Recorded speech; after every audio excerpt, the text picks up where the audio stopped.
Shalom ubracha, Chodesh Tov. Finally, the month of Adar, Adar Bet, which is like the real Adar, and it's the month of Chesed now, B'ezrat Hashem. So let's hope now there'll be a downpouring of Chesed. The problem is that there's too much Chesed, and when there's too much Chesed, it's easy to crash.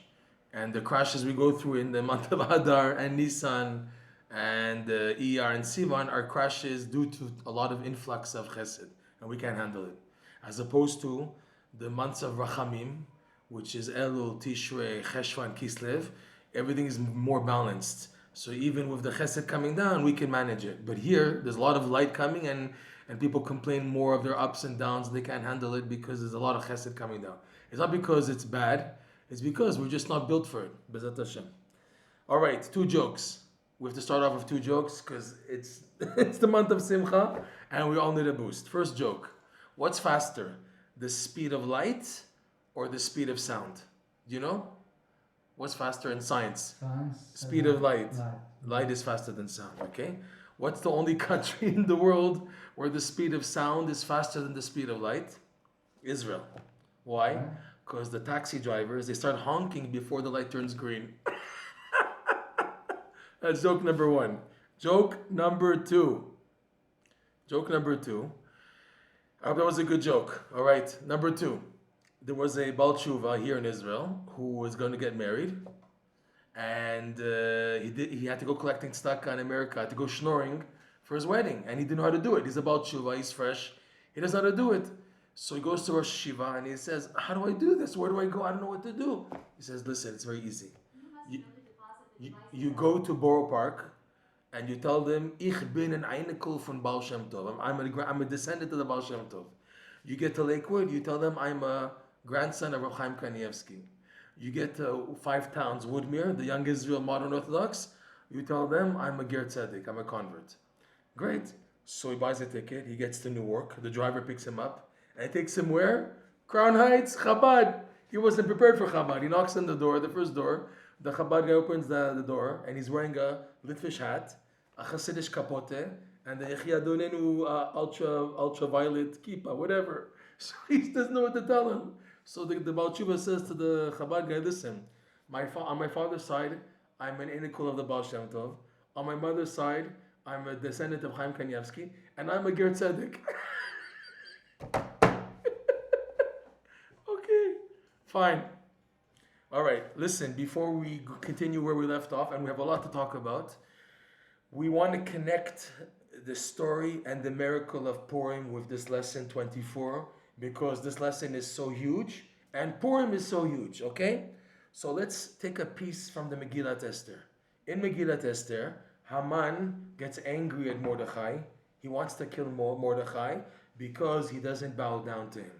More than this, anytime Haman passed Mordechai would raise his shoe. On the bottom of the rubber was inscribed by Haman that he sold himself as a slave for life to Mordechai.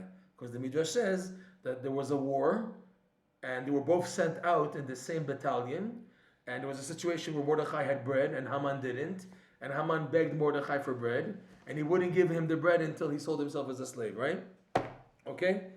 So every time Mordechai would see Haman, not only would he not bow down, but he'd stick out his shoe to say, you're my slave, I'm going to bow down to you. Plus, you made Avodah Zarah. You made yourself as an idol. You put an idol on your chest, an idol on your back, okay? So Haman was so angry, and he burning against Mordechai. He said, I don't want to just kill Mordechai, I want to kill the whole Jewish people. So the Megillah says that Haman proposed to Achashverosh to kill the Jewish nation, and he said, and I will give 10,000 shekel coins of silver to the king's treasury in order to get the ability to have the permission to kill the Jews. So the king said, Hakesef natun lach, you don't have to give the money, okay, and you can do with the Jews as you wish. The Midrash says, on this statement of Haman, where he said, I'll give 10,000 shekels to the treasuries of the king.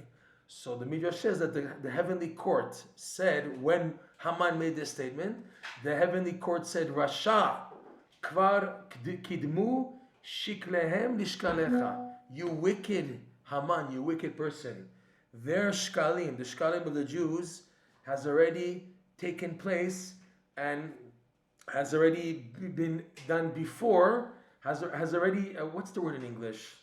Has already bypassed and has been previewed before your shkalim. In other words, the shkalim that the Jews gave in the desert for the Mishkan, and in the Holy Temple, in the time of the first temple and the second temple, and every Adar, the halacha is that mashmim al shkalim, that they collect the shkalim that went towards the sacrifices and the korbanot and the Beit HaMikdash and the Ktoret.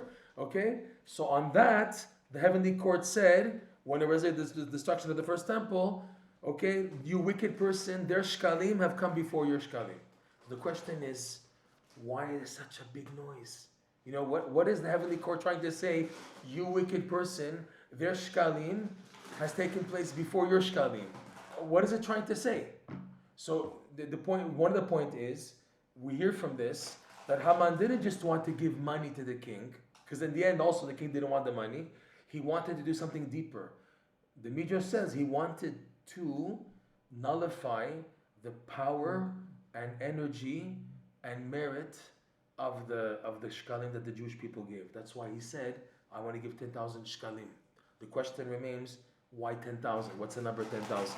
Okay? But the still thing is, what does that have to do with the Purim story? That heaven says, you wicked person, their shkalim have become before your shkalim. I mean, why does the shkalim stick out? The Jewish people have many other good deeds that could have protected them. They were putting on tefillin every day. There's Shabbat every week. There's Brit Milah. There's many mitzvot. Why specifically the shkalim that Haman wanted to nullify, and why the heavenly court had to say, you wicked person, their shkalim are before your shkalim? So Rav Nosson explains in the Likutey Halachot on the connection to Parshat Shekalim, why we did Parshat Shekalim. If you remember, we went this already 2 years we've gone into this. Right? What is the idea of Shekalim? The Shekalim money went towards what? Towards the Korbanot, the Ktoret. All of these devotions of the temple are for what? For Simcha. Right? The Korban, the purpose of the Korban is lekarev, to make closer, to atone, to bring the person who's giving the sacrifice closer. And when it's a public korbanot, which the money of the shkalim went to, the korbanot tzibur, it's in order to atone for any sins. Like it says, the tamid shel shachar is mechaper lavonot shel halayla, would atone for sins that were done at night time. So the morning sacrifice is to atone any sins that were done by the Jewish people as a whole at night. And the korban tamid shel ben arbaim, the afternoon korban, any sins which were done during the day in between the morning sacrifice and the afternoon sacrifice. So the whole idea of the korban tzibur was atonement, and atonement brings simcha, okay? Plus, they went to purchase the Ktoret. The Ktoret wasn't cheap. The Ktoret was expensive. It was a whole technique and a whole thing, and all the other things involved in the temple, okay? So Rav Nosson says, the money of the shkalim, yeah. Avoda, the Levim had to sing. Right. Awesome. Like we said that. It had to be b'simcha. Very good. Very good. We said that many times, right? Very good. Here the point, the new point, is that it was an obligatory tzedakah. It was a tax. Every Jewish male from above the age of 20, we'll go into this, remind me, 20 is the idea of keter, kaf. We'll go into this soon. Remind me if I forget to go into this. The idea why dafka males over the age of 20, because 20 corresponds to the keter, which is kaf. It begins with the letter kaf. Kaf is Gematria, 20, okay? Every male above the age of 20 was obligated to give this tzedakah. Normally, for tzedakah, you can choose who you give to. But here the Torah obligated, everyone has to give this tzedakah of machatzit shekel. Why is the Torah forcing the Jewish people to give this tzedakah? Because it's a win-win situation. The temple, Beit HaMikdash, the Mishkan wins, because it has now the korbanot accessible and the Ktoret and everything. And the Jewish person gains simcha. The Torah knows you're going to gain simcha from giving it tzedakah, because it's for sure the right tzedakah. So it's a tax which is forced, and it's a tzedakah. And you gain. It's a win-win, okay? So the idea of the shkalim was simcha. What did Haman want to break? Their simcha. He was after their simcha. So why did Haman say, I'm going to give to the treasuries of the king Achashverosh 10,000 shkalim? His intent was to break the root of the simcha of the Jews, okay? And by bringing them with no root of simcha, because they'd be living off, feeding off, he thought that they had a merit from the shkalim that they gave in the past for the first temple and the Mishkan, to break it by giving his 10,000 shkalim. Okay? So Hashem says, Rasha, their shkalim is eternal. Once it was fixed, it's fixed forever. Their shkalim were preceding yours, and therefore you can't break the power of the simcha. So, but the question still is, why 10,000? What's this number Haman picked? 10,000. When you say 10,000, it's two words. 10,000. Like you have a million. It's like a million. You can say $1 million, like one word, a million or million. But 10,000, you have to say it twice. You have to say in two stages. 10,000. So in that sense, you can break it that Haman was after the number 10 and the idea of thousands, alafim, aseret, alafim. First of all, where else in Megillat Esther do we find the word aseret? Exactly. The 10 sons of Haman. He said aseret alafim because he wanted to power his 10. Who are Haman's 10? His 10 sons, who, like the Kabbalah teaches, are what it's called the Asara Kitrin Dim Sa'avuta, the 10 crowns of impurity were Haman's 10 sons. Plus him, that's 11, like we said this many times. He's the antithesis of the Ktoret. The Ktoret has 11 fragrances, including Chelbena Galbenim, to subdue Haman, who's the Chelbena, and his 10 sons. Or he's the Levona. I forgot which one we had. If you remember, we had a machloket in this. Is he the Levona, the frankincense, or he's the Galbenim, the Chelbena, okay? Whichever, Haman is the key for his 10 sons to gain nourishment from the holiness through him. Because Haman, like we said, corresponds to Etz Hadat Tovara, the tree of knowledge of good and evil. Hamin Ha'etz, like the Torah says, the Gemara says, where do we see Haman hinted to in the Torah? Haman is hinted to in the Torah when Hashem asked Adam, Hamin Ha'etz, could it be from the tree that I told you not to eat of? Did you eat from? Right? The tree of knowledge of good and evil, I told you not to eat from it. Did you eat from it? Right? Hamin, the question mark. Hamin is Haman, the same letters, right? So Haman is the interface, okay? He wanted in the Aseret Alafim, Aseret, to strengthen, in other words, Shekalim, coming from the side of Aseret B'nei Haman, from the side of impurity, of sadness, of depression, okay? Alafim, we know the letters of Pelayim, the Keter. Why is it in plural? We said, remember, Amon Mufla. Pele is the Keter. We said that many times already from the Ramak, showing that Pele, something which is wondrous, is called the Keter, because it's beyond grasp. It's beyond it's above the Sechel. It's above the intellect, the idea of the Keter, which is Pele. That's why it's called Pele. So there's Alafim, which is Plaim, in plural, because first of all, every world of the four worlds, from up to down, Atzilut, Bira, Yetzirah, has a Keter. So there's more than one Keter. So it's Ktarim, Plaim, in plural, okay? Plus, like we said, the two Ktarim of Nasev and Nishma, the two crowns of every Jew, right? So he wanted to break two things. The Aseret, he wanted to give power to the 10 sons of Haman, to bring the sadness activated, plus to disconnect the Jews from the Keter, from the Plaim of holiness. So he said, Aseret Alafim, Shkalim, to break the simcha of the Jewish people. So the Beit Din in heaven said, impossible. Why? Because once a mitzvah is done, especially a mitzvah that's done to promote simcha, like the Beit HaMikdash, the korbanot and the ktoret, that can never be erased. Just like, for example, till today, the kotel is still standing. The place of the Beit HaMikdash, it still maintains its holiness after over 2,000 years, almost 2,000 years of destruction, and the temple's holiness is still there. Why? Because once something and a mitzvah has been invested with, especially such a big one like this, which invokes simcha in the world, it can never be erased. So Hashem, the Beit Din of heaven, told Haman in heaven, they're proclaiming towards Haman, Rasha, you wicked person, their shkalim have become before your shkalim, meaning what? You can't erase their simcha. The simcha of the mitzvah that they've done is always with them. So this is a big musar for a person, because sometimes a person goes through such dark situations in life, such negativity, and he feels like he's just lost, and all the good that he did in his life, chas v'shalom, went to the garbage. It's a common feeling. Person feels, I have no value. All the good, I don't even see the good that I did anymore. I'm just dying here. I feel like I'm abandoned. I feel like there's no hope. And all the good I did, where did it go? Where did it go? All the mitzvot person begins to feel to have doubts in the good that he did that has no value anymore, right? The message coming from this midrash on the Purim Megillah is Rasha, when Haman is talking inside of us and telling us, you're finished, because he makes you feel so negative. Sometimes you feel sick, you feel frustrated, you feel you're trying so hard to do something good. You're trying so hard. It's not a joke. You're really trying to do something so hard to do something good, and it doesn't work again and again and again. And you say, Hashem, how much can I handle in the boxing match anymore? How much more do you want me to take punches? I can't anymore. I can't, Hashem. I raise my hands. What do you want from me? So that's Haman talking. That's Haman's scenario. And the answer is Rasha, the Shekalim of the mitzvah, the light of the mitzvah that a Jew has done, is never erased, especially when done with simcha. Never erased. And that's our hope. That's why we emphasize again and again that the key for simcha for the entire year, Rav Nosson says this, is Purim. If you're smart, if you're wise, you'll invest as much power as possible to invest in being besimcha on Purim, more than anything else in the year.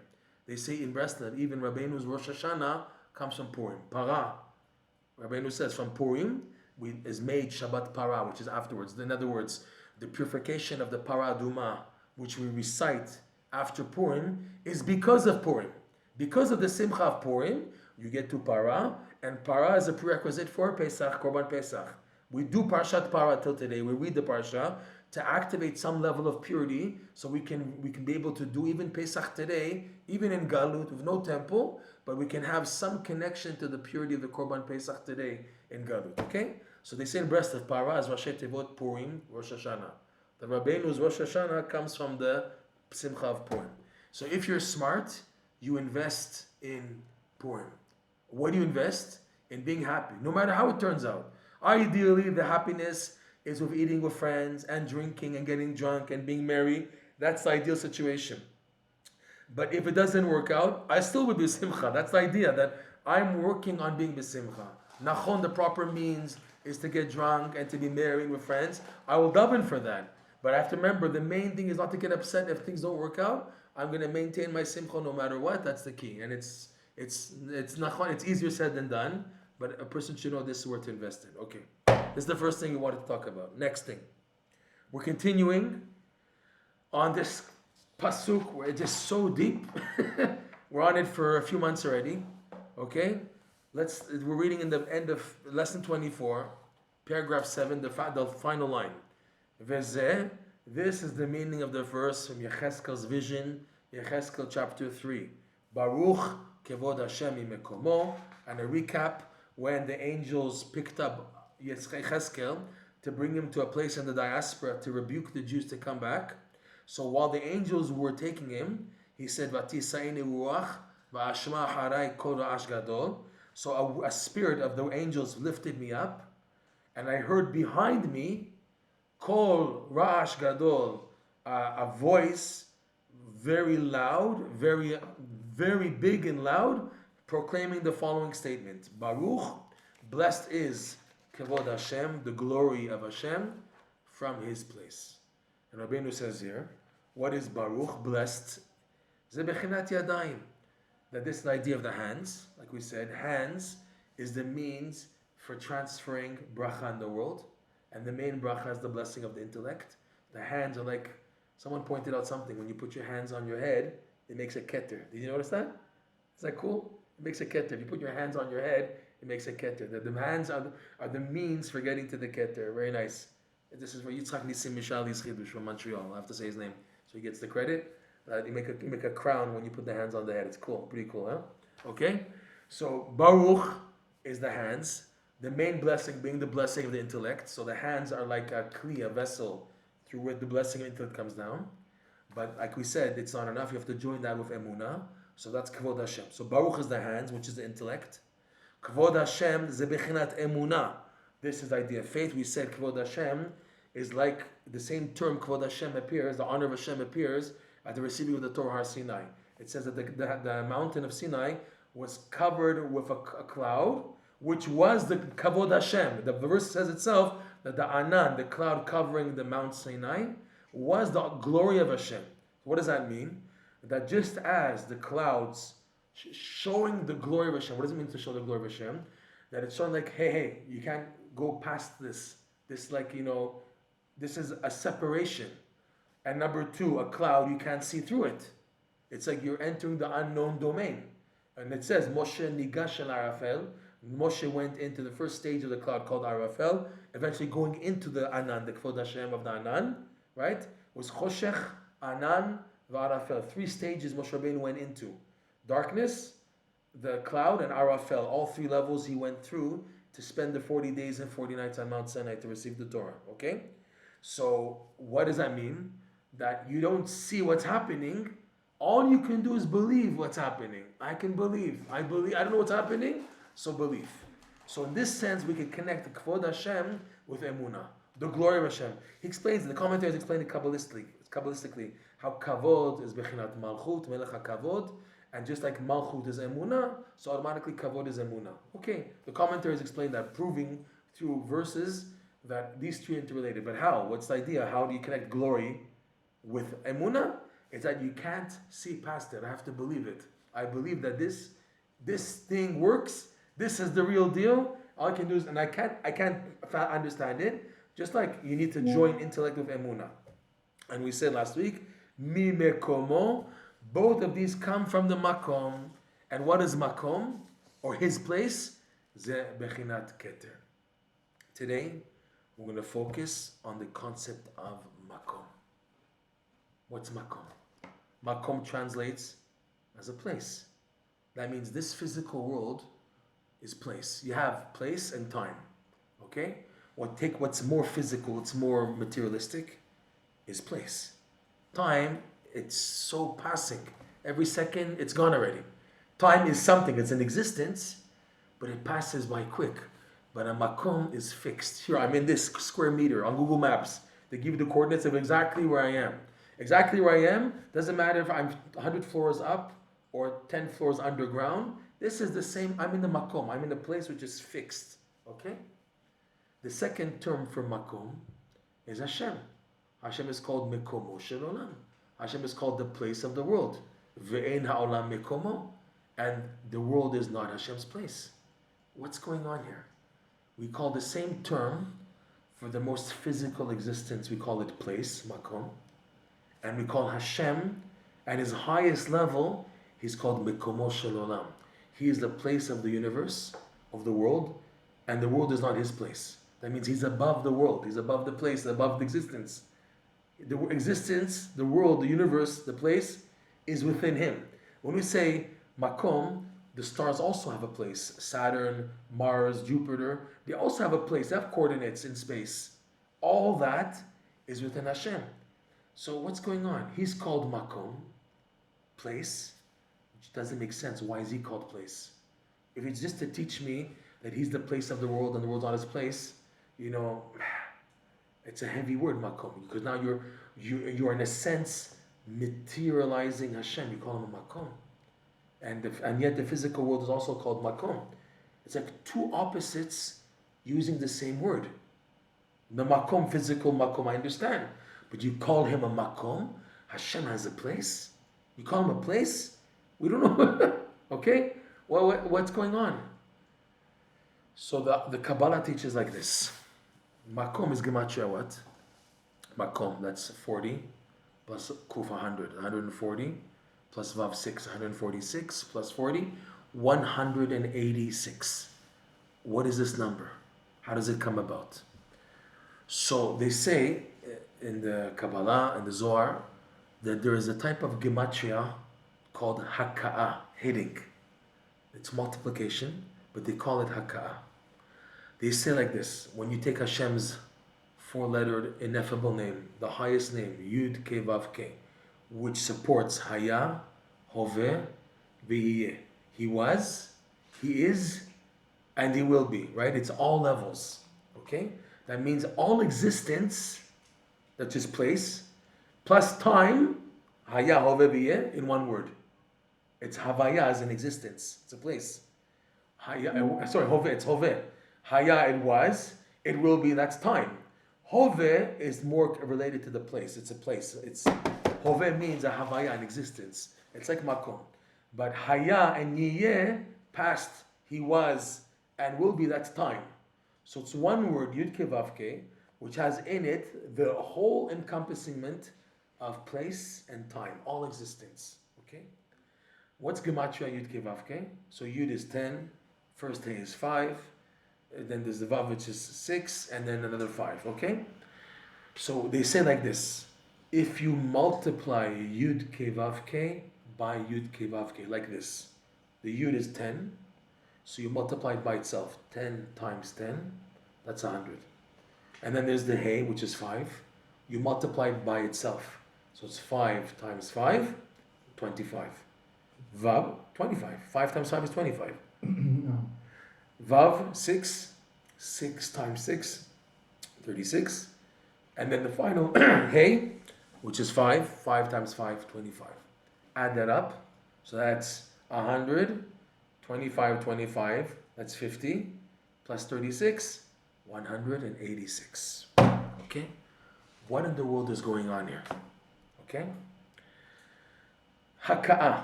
They call this Gematria Haka'ah. Haka'ah means to hit. Multiplication is called a hit. What's funny is that the multiplication sign in English and in Hebrew is an X. What's an X? No. When you have a knock, in the cartoons, you have a knockout, boom. They make in the cartoons the guy's eyes like 2 X's, like he's knocked out, right? So beating is signified by an X. Okay, multiplication, time, the sign times, it's not by chance they pick the letter X to indicate multiplication. Because the X means a box. It's like a wall. No entry, you're not allowed. You go in here, you'll get smashed. You're not allowed in this area. X. You're not advancing. You get an X on your test, on your exam. They give you an X. You're not advancing, you're not passing the test, you're not passing your grades, you're not passing to the exam, you're not going to the next level. You're being smashed backwards. You have to do it all over again, okay? So Haka'ah takes Yud Ke Vav Ke, and it's as if it gets smashed. We bounce it, and that creates Makom. To say what? That there's Hashem's place, which is before existence, before time, before everything, and there's this world's existence. When Hashem, who was everywhere, who was before time, before space, he was everything, wanted to create a Makom, an existence, he had to, so to speak, as if to say, hit himself up, his name, Yud Ke Vav Ke, and hit it. In other words, the creation didn't come out smoothly. There was a Haka'ah. There was a smashing. Where do you see that? And what the Kabbalah teaches? It teaches, number one, that there were 974 generations that were created before the world was created, but they were destroyed, and then they were created again to spread out. Hashem wanted initially to give the Torah after 1,000 years, 1,000 generations. He saw that it didn't work out, so he gave it only after 26 generations. 10 Adam to Noach, 10 Noach to Avraham, Avraham to Moshe, 6 generations, right? 26 generations. So you see that Hashem wanted to do something, it didn't work out, so he had to play games. Plus, the famous teachings of the Kabbalah, of the Shvirat HaKelim, the shattered vessels. Shvirat HaKelim, which is what? Hashem made an initial stage of creation, it didn't work out, it exploded, it shattered, okay? And also the famous Midrash, that Hashem kept on creating the world and destroying it, until, now I'm happy with the present creation of the world. So you see that in creation, Hashem didn't have it smooth. Hashem purposely made it that it wasn't smooth, that there was Haka'ah, there was being smashed and hit, there was X's. Okay, the X is multiplication because it's a multiplication of times to get things. We say times in English, 2 times 2, because it's taking many times for this to work out. So it's the same word. It's amazing in English, it fits in nicely, okay?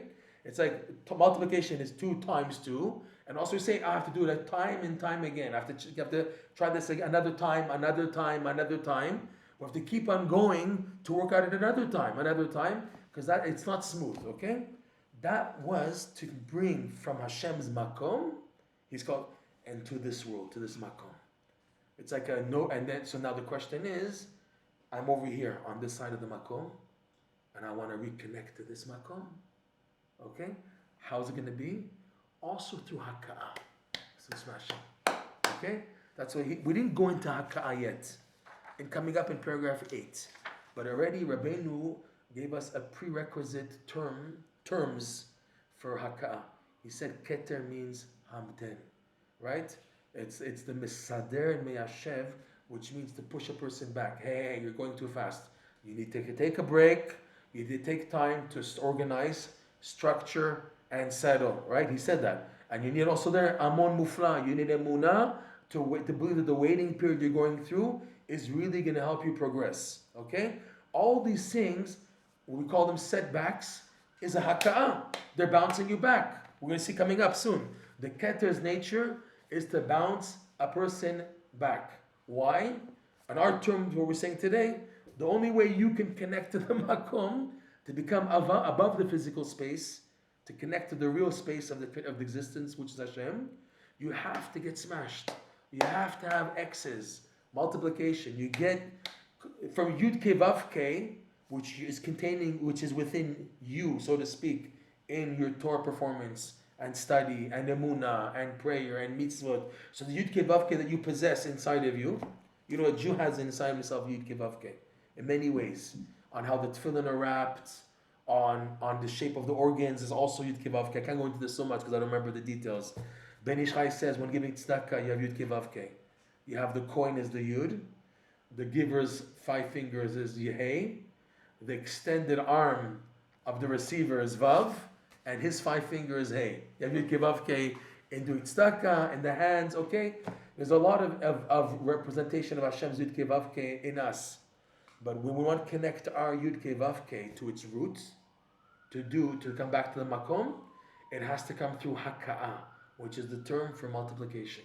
In other words, you have to keep on time and time again, multiply times in attempting until you get it right. Okay, Rav Nosson goes into this a lot, also in Mincha Ala Chazayin, that the world was created for a Jew to attempt again and again and again until he gets it right. Someone who gets it right the first time, it's not real. The real deal is the person who kept on trying again and again and again and again until he gets it right. B'ezrat Hashem. That's why Rabbeinu said don't give up.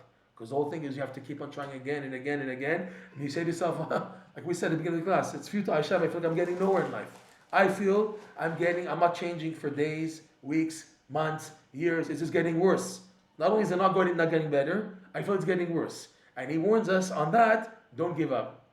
Because multiplication, Haka'ah, is the only way you will reconnect. That's the only way you're going to connect.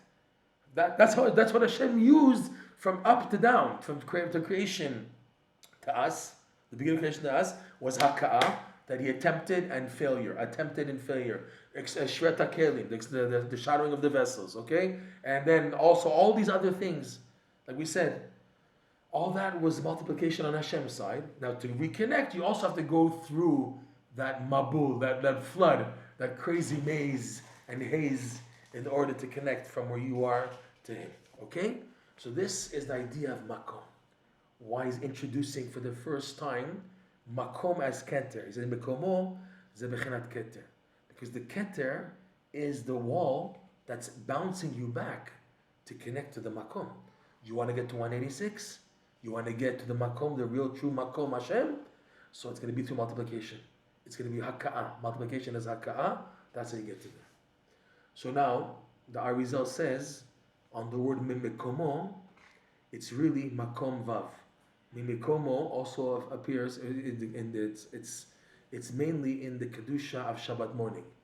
Baruch Kavod Hashem Mimekomo, and the Keter, right?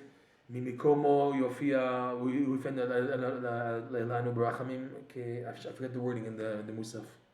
Mimikomo, Baruch Kavod Hashem, Mimikomo. Remember how it goes? Yifen Barachamim Elamo, Yashbianu Barachamav, Leinei Kochanim or Hen Galti Etchem Achari, Keresh Yodachem Elohim. The exact wording of the Keter, I forgot the Kedusha. But it says there, Yifen Eleinu Barachamim. And then he says, Mikomo. What's the next word? Eleinu? Something like that, okay. So the Arizal says on that, Mikomo, read it as Makom Vav. What's Makom Vav? The place of Vav. Who's Vav? Vav. It's also, it's amazing. It's in this week's parsha in the Zohar. Parshat Pekudei is also a big fat book. This week's parsha is one full book in the Matok Midvash. One humongous book. It's amazing. Truma is a book. Pekudei is a book. Pinchas, Bereshit. Okay, but this week's parsha is one of the big parshas in the Zohar with a lot of insights. One of them is, it says Vav always refers to Rachamim. It's referring to Zer Anpin. Okay? Like it says Vashem, Hu Ubeidino. Hu Ubeidino, when it's Vashem, it's like a balance. So Makom Vav, it translates, the Arizal says, as the place of Zer Anpin. Vav is referring to Zer Anpin. Who's Zer Anpin? Zer Anpin is the representation of the 6 in-between sfirot. You have the 10 sfirot, right? You have the intellects, the intellects of the mind, Chokhmah Bina Da'at, that's 3. Okay? Then you have 6 of Chesed, Gvura, Tiferet, Netzach, Hod, Yesod. Okay? Chesed, Gvura, Tiferet, Netzach, Hod, Yesod. That's 6, 7, 8, 9. And then finally is Malchut on the bottom. Malchut is the lowest sphere. There you have 10. Okay? The middle section, 6, Zeranpin, is like the conduit between the upper intellects and this world. This world is Malchut, okay? And the upper intellect is Chokhmah Bina Da'at. In between are the 6 Sfirot, which are transferring, okay? So now Zeranpin, which is referring to the term of these 6 Sfirot, on Shabbat morning, he becomes merged with Keter. So it's like Makom Avav. He goes up to Keter. So we daven, the Arizal says, we daven in the Keter of Shabbat morning on the Musaf.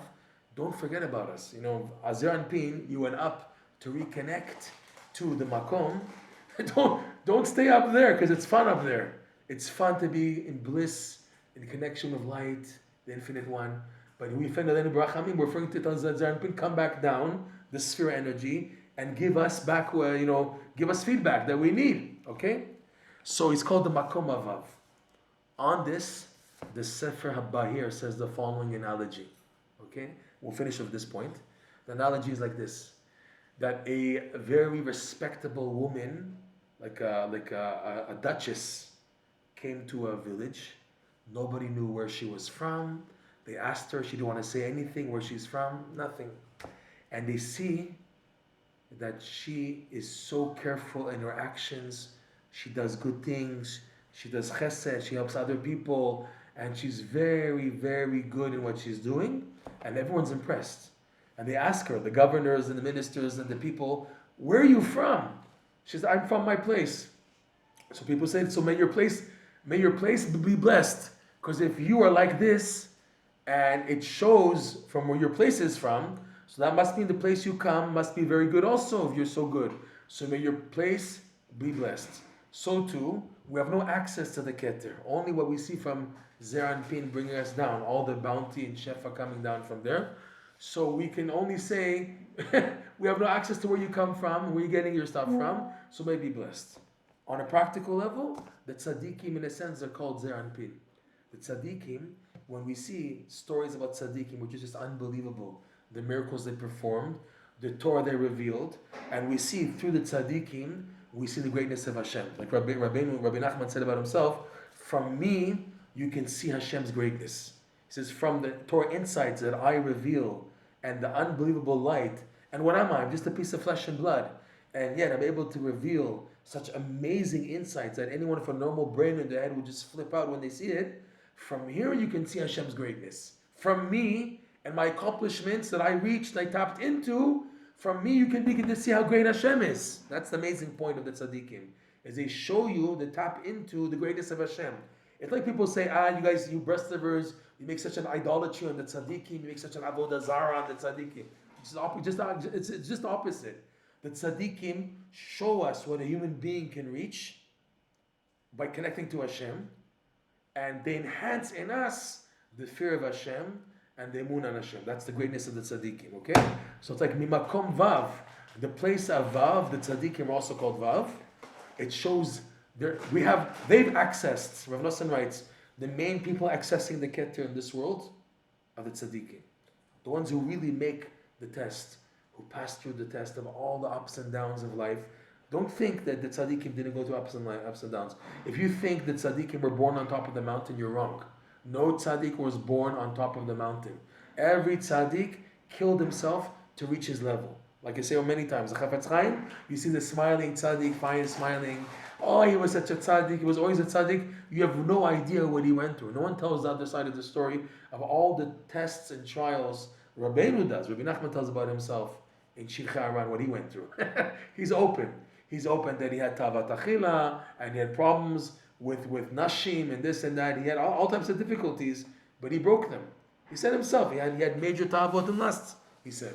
And he broke and fought. That was the whole idea. So from the tzaddikim, you get a taste of makom. So it's called mekomo. Makom vav. From the vav, you get a glimpse of what's out there. Even though you have no access to it, I have no idea what it is, but I get a glimpse of it. And we went into last class, if you remember, about how it says here, mi mekomo. We said that, remember? That the Baruch and the Kvod Hashem, here it's making it sound that it's coming from the Makom, mi mekomo. And at the beginning of the paragraph, he says that if you build up the bracha and the emunah, the two brachot, from the refined part of the bracha, is made the keter. So you decide, you just say, no, it's coming from the keter. And here in the beginning, you said they bring to the keter. So we said there's levels. Remember, we answered that last time. There's levels. Okay, we'll stop here. And we'll see if next week we'll continue this paragraph or we'll start already the tefillah on this paragraph. So have a good week. And thank you for joining the class.